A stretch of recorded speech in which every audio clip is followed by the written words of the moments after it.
Let's talk about a practical financial reality. बहुत लोगों की इनकम टाइम के साथ ग्रो करती है, वेल्थ उस ग्रोथ को रिफ्लेक्ट नहीं करती। प्रॉब्लम अक्सर मार्केट रिटर्न्स या प्रोडक्ट्स की नहीं होती।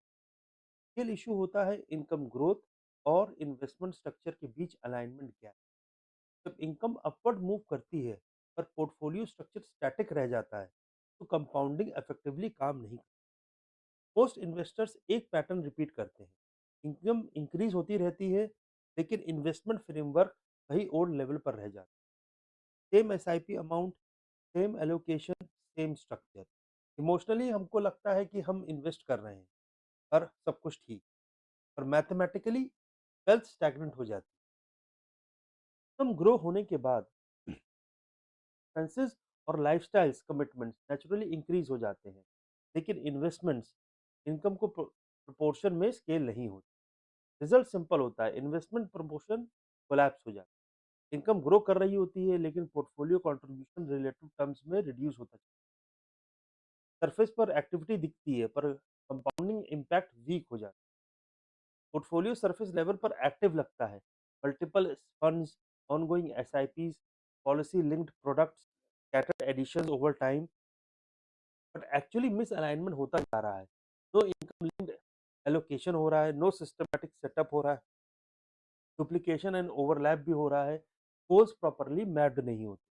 फिर एक कॉमन लाइन सुनाई देती है सभी की कि रिटर्न्स स्ट्रांग नहीं लग रहे हैं। रियलिटी सिंपल है, प्रॉब्लम रिटर्न्स की नहीं स्ट्रक्चर की होती। कंपाउंडिंग तब इफेक्टिवली वर्क करती है जब इनकम ग्रोथ और इन्वेस्टमेंट स्ट्रक्चर सेम डायरेक्शन में प्रोपोर्शनली स्केल करें। अगर income twice x thrice x हो जा रही है और इन्वेस्टमेंट्स वही लेवल पर स्टक हैं तो मैथमेटिकली वेल्थ एक्सप्रेट नहीं करती, चाहे मार्केट्स ठीक ही क्यों ना चल रहे हो।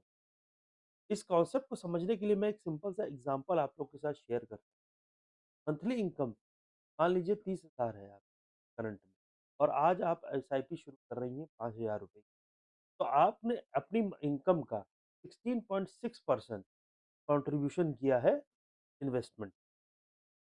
कुछ साल बीत गए और आपकी इनकम 1 लाख रुपए हो गई। अब भी आपकी एसआईपी वही 5,000 रुपये महीना चल रही है। तो एक्चुअल में जो 16.6% का जो पहला कंट्रीब्यूशन था वो गिरकर सिर्फ 5% रहे। इनकम ग्रो हुई but investment structure proportionally scale नहीं हुई। इस चीज को और अच्छे एग्जांपल से समझाता हूँ कि एक ही वही बंदा 5,000 रुपये पर मंथ 10 साल के लिए करता है, तकरीबन मोटा मोटा 12% मान लेते हैं, क्योंकि जो मार्केट से आजकल अप्रोक्सीमेटली हिस्टोरिकली मिल रहा है। तो अप्रोक्सीमेट वैल्यू तो उसकी फंड की बनती है वो 11.6 लाख के अराउंड बनती है। वहीं कोई वही बंदा सेम 5,000 की एसआईपी और हर साल वो 20% एनुअल इंक्रीज करता है, तो आप देखिए हर साल उसका 20% स्टेप अप हो रहा है। स्टेप अप होते होते एक एवरेज एसआईपी 10 साल में अराउंड 15,000 टू 18,000 के आसपास आ जाएगी।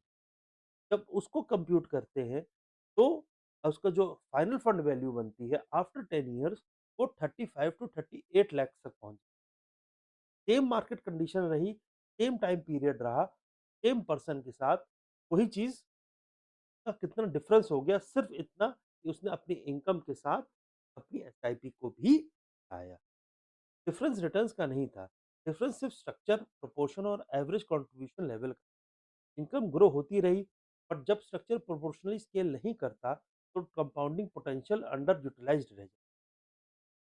हम पेरिविनियल निवेश में अप्रोच स्ट्रक्चर ड्रिवन फाइनेंशियल को फॉलो करते हैं। हम हमेशा इनकम लिंक्ड स्केलिंग अप्रोच करते हैं, स्टेप अप मेथोडोलॉजी करते हैं, डुप्लीकेशन क्लीन अप करते हैं और गोल अलाइंड पोर्टफोलियो बनाते हैं। रिस्क अवेयर एलोकेशन उनका पता हो क्लाइंट। इंश्योरेंस और इन्वेस्टमेंट्स को दोनों को अलग अलग रखें।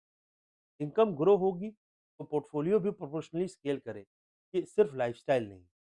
आप अगर लगता है कि इनकम ग्रोथ और इन्वेस्टमेंट स्ट्रक्चर के बीच अलाइनमेंट गैप हो रहा है तो बेस्ट अप्रोच आपके लिए अपने किसी फाइनेंशियल एडवाइजर से सलाह लें।